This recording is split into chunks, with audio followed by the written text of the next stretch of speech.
સમાચારમાં આગળ વધીએ અરવલ્લીના નાની ગુજેરી ગામે આંગણવાડી કેન્દ્ર ફરી વિવાદમાં આવ્યું છે। સ્થાનિકોની રજૂઆત બાદ અધિકારીઓએ અહીં 2 વર્ષ બાદ ફરી આંગણવાડી શરૂ કરી, પરંતુ આંગણવાડીમાં તેડાગર અને આંગણવાડી વર્કરની નિમણૂકને લઈને વિવાદ સર્જાયો છે।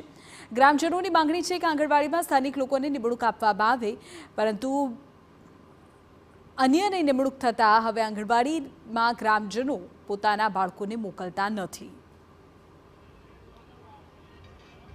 2.5 વર્ષથી અમે પ્રાઇવેટ મકાનમાં અમે સમસ્ત ગામ લોકો ભેગા મળીને અમે આંગણવાડી ચલાવી રહ્યા છીએ અને એ આંગણવાડીમાં કોઈ આવતું બી નથી, અત્યાર સુધી બાળક બી નથી આવી, તો પર એ લોકોને મફત પગાર આપવામાં આવે છે અને છેલ્લા 10 મહિનાથી સંપૂર્ણપણે બંધ છે આંગણવાડી પૂરેપૂરી। અત્યાર સુધી કોઈ બાળક બી નથી આવ્યા, એ લોકો બી હાજરી બી નથી।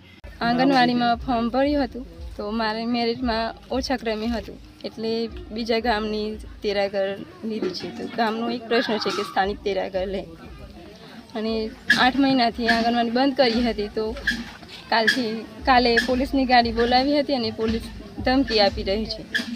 તો અમારા ગામનો એક જ પ્રશ્ન છે કે સ્થાનિક તેડાગર લે। અમને બરાબર કચરું જ છે।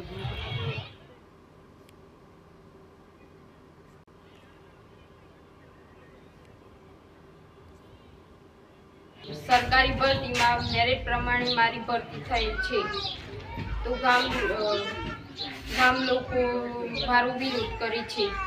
અહીંથી કેટલા કિલોમીટર થાય છે તમારું ગામ? 2 કિલોમીટર। 2 કિલોમીટર થાય છે। એટલે આંગણવાડી કેટલા સમયથી બંધ છે? 8 મહિનાથી। 8 મહિને બેન પગાર મળે છે? ના, નથી મળતો? ના નથી મળતો।